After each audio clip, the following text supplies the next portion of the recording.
You think you know why you procrastinate. You tell yourself you're lazy, or maybe you just lack discipline. But what if I told you the real reason has nothing to do with either of those things? What if the root cause is something much deeper, a hidden psychological pattern you're not even aware of? Stick around, because by the end of this video, you won't just understand procrastination, you'll see a hidden part of your own mind. We all do it. That important project, that difficult conversation, that health checkup. We know we should do it. We even want the results of getting it done. But we find ourselves scrolling, cleaning, or doing literally anything else. We feel a wave of guilt, then shame, then anxiety. We promise ourselves we'll start tomorrow, but tomorrow comes, and the cycle repeats. This isn't just a bad habit. It's a form of self-sabotage, and the frustration it causes can be immense. It feels like a battle against a part of ourselves we can't control. The common advice, just be more disciplined, use a better planner, it doesn't work, because it fails to address the real problem. The problem isn't your work ethic. The problem is your emotional regulation system. Procrastination isn't a time management issue. It's an emotion management issue. You aren't avoiding the task. You're avoiding the negative feelings associated with the task. Feelings like boredom, frustration, self-doubt, or fear of failure. Your brain, in an attempt to protect you from this discomfort, opts for a short-term mood repair. It seeks out a quick, easy distraction. The relief is temporary, but in that moment, it feels better than facing the discomfort. The problem is, this short-term fix creates a long-term problem. The task doesn't disappear. It just grows larger and more intimidating, carrying with it the added weight of your previous avoidance. This cycle is the core of what keeps you stuck. So, let's explore 4 hidden psychological angles that fuel this cycle. First, the perfectionist's paralysis. For many high achievers, procrastination isn't about laziness. It's about an intense fear of not meeting their own impossibly high standards. The thought process goes something like this.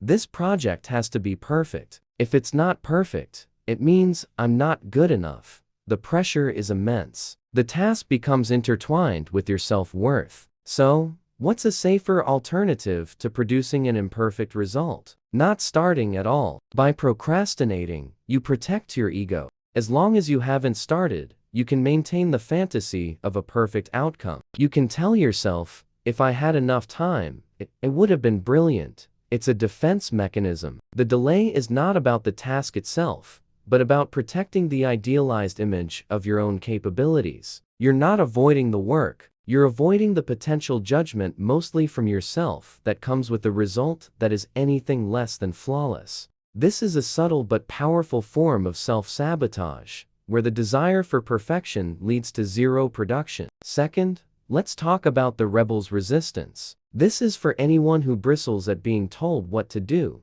even if you're the one telling yourself to do it. The task represents an obligation, a demand on your time and autonomy. Procrastination becomes an act of defiance. It's a way of reclaiming a sense of control. By not doing the task, you're subconsciously saying, you can't make me. I am in charge of my own time. This often stems from past experiences where your autonomy was threatened. The task itself might even be something you want to do, but the moment it feels like a requirement, an internal rebellion is triggered. You're not avoiding the task. You're resisting the feeling of being controlled. It's a fight for freedom, played out on the battlefield of your to-do list. The irony, of course, is that this act of rebellion ultimately traps you. The undone task looms over you, restricting your freedom for more than the initial obligation ever would have. You win the battle for a moment of autonomy, but lose the war for genuine peace of mind. Third, we have the anxious avoider. This is driven by a deep-seated fear of the outcome. Not just fear of failure, but also, paradoxically, fear of success. Fear of failure is straightforward. What if I try my best and I still fail? What will people think? What will I think of myself? Procrastination keeps you safe from that definitive answer. It's a buffer against potential inadequacy. But fear of success is more complex. What if I succeed? The expectations will be higher next time. I'll have more responsibility. I might not be able to handle it, Success brings visibility and pressure. By procrastinating, you stay in the familiar, comfortable zone of untapped potential. You're not avoiding the task. You're avoiding the consequences of completing the task, whether those consequences are perceived as negative or positive. It's a strategy to manage anxiety. By keeping the future uncertain, you avoid confronting the very real and very scary emotions tied to both success and failure. You remain in a state of suspended animation, safe from the verdict. And fourth, the depletion drain. This isn't about a dramatic psychological battle. It's about simple, raw cognitive resources. Your willpower, your decision-making ability, it's a finite resource. Think of it like a battery. Throughout the day, every choice you make, from what to wear to how to respond to an email, drains a little bit of that battery. If you've had a stressful day, made a lot of decisions, or are simply tired or hungry, your battery is low. When you face a challenging task, your brain does a quick cost-benefit analysis. Do I have enough energy for this? If the answer is no, the default response is to conserve energy. Procrastination is the low-power mode for your brain. You're not avoiding the task because of some deep-seated fear. You're avoiding it because you literally lack the mental energy to engage. This is why procrastination often gets worse in the evening. You're not lazy. You're just depleted. Trying to push through in this state is like trying to drive a car on an empty tank of gas. It's ineffective and just leads to more frustration. So, let's reframe this. We've been calling it procrastination,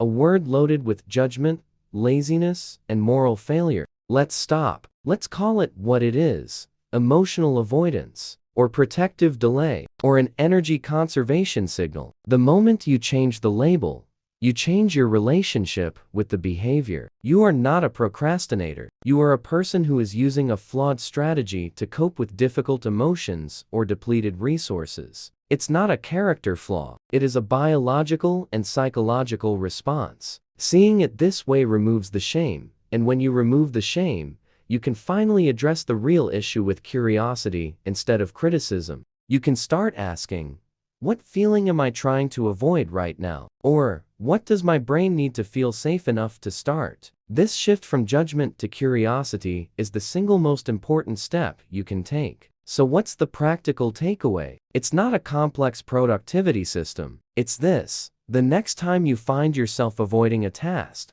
just pause. Don't fight it. Don't judge yourself. Just get curious. Ask yourself one question.